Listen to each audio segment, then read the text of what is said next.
Now, a little Claude JOSSE and Olivier they're going to present a project that they developed for a virtual reality escape game with a participatory and interaction dimension to it.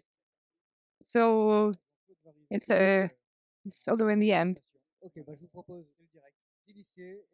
So he will show up during the presentation, I think.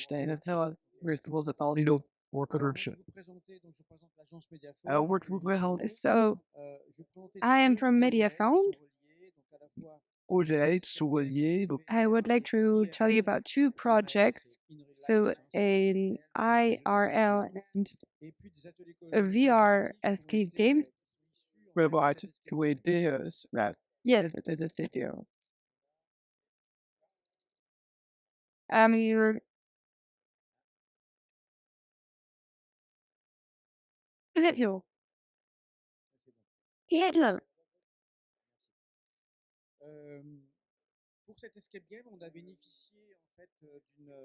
So for this escape game, we had obtained a FEDER subsidy from the EU.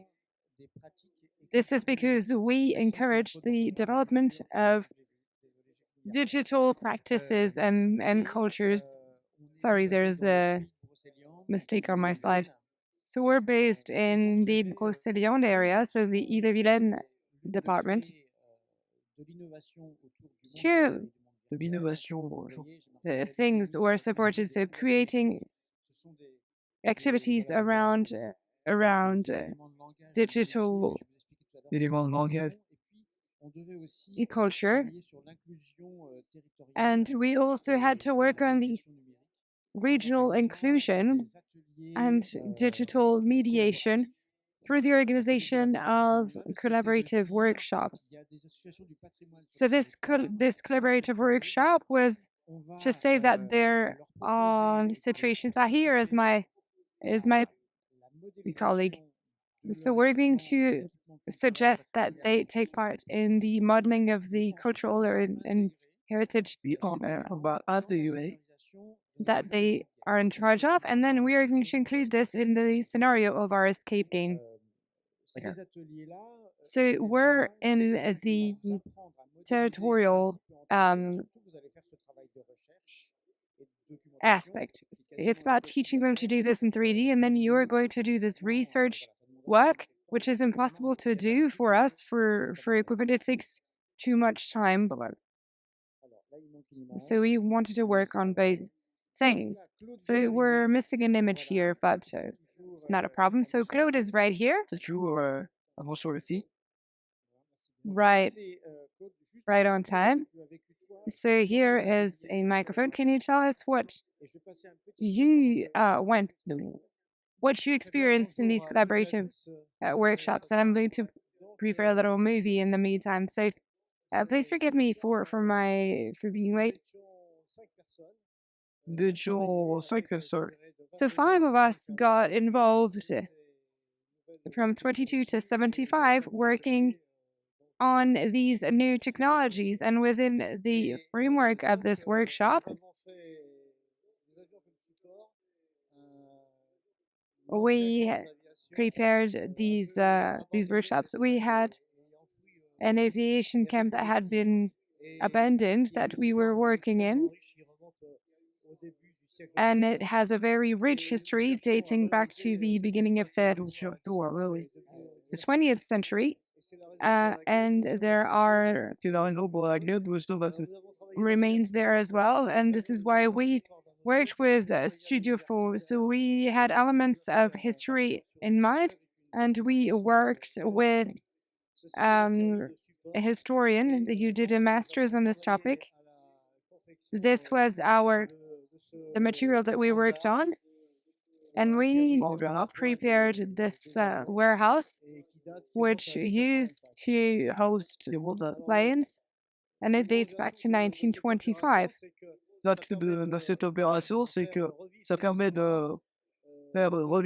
So we can live this history again.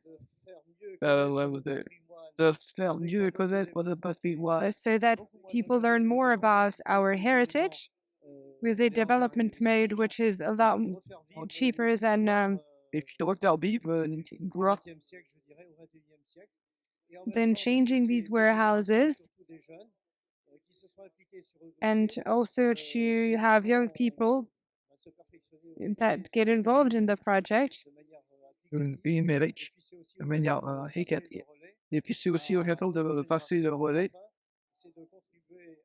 And we can also, yes, involve these younger generations.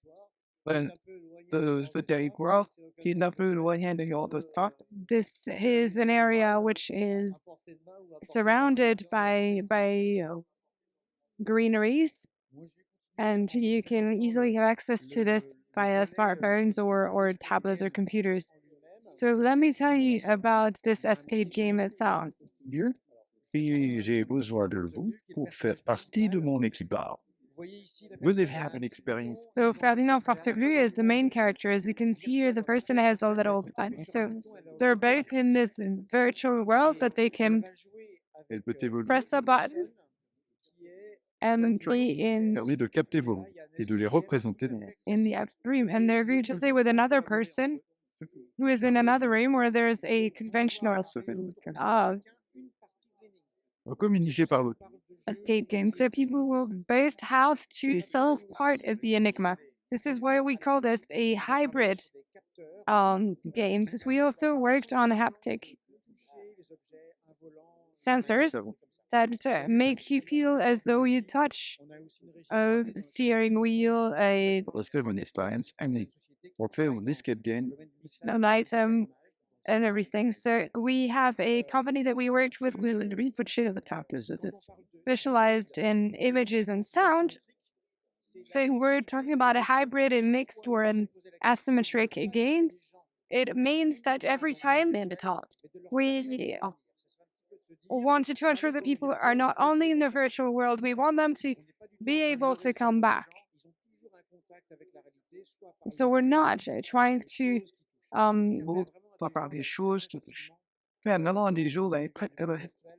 it will keep people in the virtual world. It's very easy for people to go from one to the other. So these are a few of the atmospheres that we realized with Setmet, an Egyptian goddess. Je vais poursuivre the fait. What is important is to bear in mind that we managed to extract small immersive experiences in this escape game. So we worked on a formula where 2 players, for instance, in a station or in a train station, like the one you saw earlier, one has a helmet and the other one has a tablet.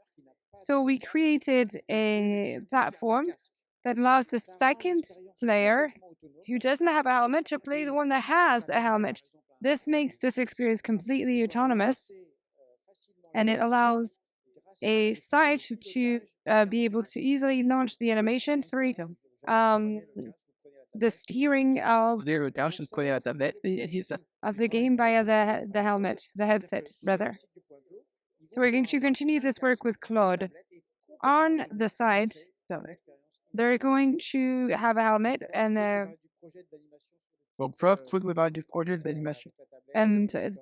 tablet to be able to change the experience as well. So this is part of Roussillon,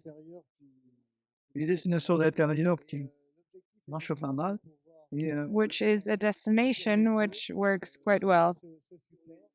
We would like to provide this content and to develop new games or interactive activities linked to this history. So there are elements linked to biodiversity as well and the environment in Roussillon. So the idea is to offer tourists to visit this site. There is no warehouse anymore. They're going to areas that are squares, and they're going to be accompanied by the second player and they're going to be immersed in this warehouse as it was back then. So then they go out, they remove the helmet, they change they go to another area, then they put the helmet back on, and there's still the tablet, and they have an extra virtual visit to learn more about all of the things that have disappeared. So we try not to, when we have conventional visits, which this allows to have an enhanced experience. Wonderful, thank you so much. Do you have questions to ask to our speakers, maybe? In which case, I will start by asking one myself. You have one? No? No, go ahead. Okay. One is also you never studied. Okay, Paul. Who lives well with us? This is it. You're at the H07 stand. Okay. So one first question regarding the design. How long did it take you to work on this? How did you work?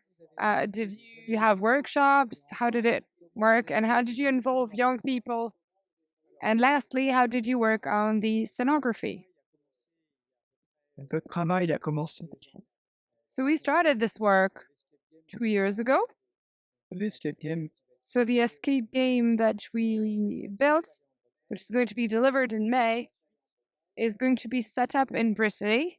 I just see people acheter ou jouer leur And then we will rent it to sites that will be able to set it up in their site. So we work internally on most of the developments, from 3D modeling to the web design. We had a team on that in pure development in order to work on 3D and design later. Then we started these collaborative workshops. You were the first one to ask to take part in these workshops. So we had about 20 presentations from 1.5 hours to 2 hours. And then whatever the association cannot do, we completed, and we managed to have a useful result for the association quite quickly. We also worked with a high school. So we worked with 10th graders. And these people can also get involved in other associations for heritage, and we work on with all generations on this topic. And what was your last question? So you got a high school involved in the association, and you also had an academic who worked with you. Yes, it's important to have to bear in mind the documents. We know that associations have a lot of heritage, a lot of documents, but it's hard for them to promote it. And it's true that VR allows to have something quite pedagogical, quite quick, and it's easy to set up. So we see that there are many resources available. My last question was with regards to young people. So we worked with high school. So work for young people in general. We're in a rural area, and people have this problem, which is that when they leave high school, they're going to go to specialized schools for digital specialty. For instance, they're going to have to find a housing in that bigger city. They're going to have to go back and forth between their home and this area. So we have a lot of people who come to do their traineeship with us, so they can stay home. We have 2 to 3 people regularly. So Claude used to be mayor. He's a politician. Yes, indeed. But what was interesting here was that we reinvented the digital engineering like we had in the past with the industry. So these rural areas have a wonderful heritage and a history, and in people's mind, these are libraries that disappear over time. So now is the time to make the most of it and to mobilize young people for these events and to make them understand what this area was like in 1925 and 1930, and giving it an international dimension as well, because it so happens that in this area This area was occupied by the Germans at one point and by the Americans at another point. So this gives us a little bit of an international outlook as well. And the other element which is important is that in terms of jobs, it allows these young rural people to discover that IT is the future for many reasons. And it's also a way to promote this forgotten heritage. And it's also at a much more reasonable cost than having to restore buildings, refurbish buildings. So, talking of cost, you received subsidies from FEDER, from the EU. Can you tell us a bit more about the budget regarding this project? So, for such an immersive experience, it's between 10 and 12,000 euros. So, most associations don't have this budget. For this project, it covered 50% of the overall cost, which was of 5 to 6,000 euros. So it's twice cheaper than if we were to do it ourselves, because the association made all the measurements, looked for the documents. So it's a lot more practicable. And the town hall of Gael paid for half the budget, over a quarter of the budget, and we paid for half of it. And we also obtained subsidies from the EU. But the subsidy, it's around 5 to 6,000 euros to set up this type of experience. And this is excluding the renting of helmets and tablets for a quarter, without including our volunteers. Based on 20 days, 40 days of full-time employment. Thank you, Ms. Weber. So as for the project, we rent a helmet and a tablet. What type of mediation have you planned around this? What resources are required for it? So when we have this type of experience, we're in touch with the tourism agency and the Brocastelion. We want this activity to be offered at the tourism agency. Then the association organizes an agenda, and they organize the booking system online so people can book their visit. Volunteers make themselves available, organize a 1-hour visit in small groups, and depending on prices, it's between 7 and 10 euros per person for a 1-hour visit with one helmet or 2 VR helmets and a tablet. So 6 to 8 people can book, a family, a group of friends. So it's profitable over 2 years, and it allows the association to organize itself. And the project is going to become more ambitious because we're going to offer activities on other sites. So you say that you're going to rent this escape game to other sites?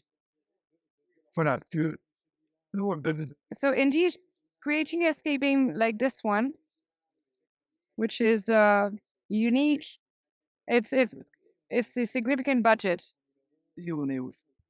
It's around 350 to 400,000 euros. But we have a lot of technological innovation in it. We created things that are going to be used in other games, but the game itself, once we've created it, we can set it up elsewhere. We can adapt it. We have panels that can be set up on other sites. So this is the normal cost of an escape game. To give you an idea, it's between 50 and 90,000, 100,000 euros. So we can have a much denser escape game with immersive experience on a site which, well, it's a game that's already designed. And in this budget, this includes the adaptation to some VR elements to the site itself. The panels themselves are hard to change, but we can change the VR, we can change part of the setup to make it fit to the new site. So this budget includes the adaptation to new sites. So thank you very much. We can find you on stand H07.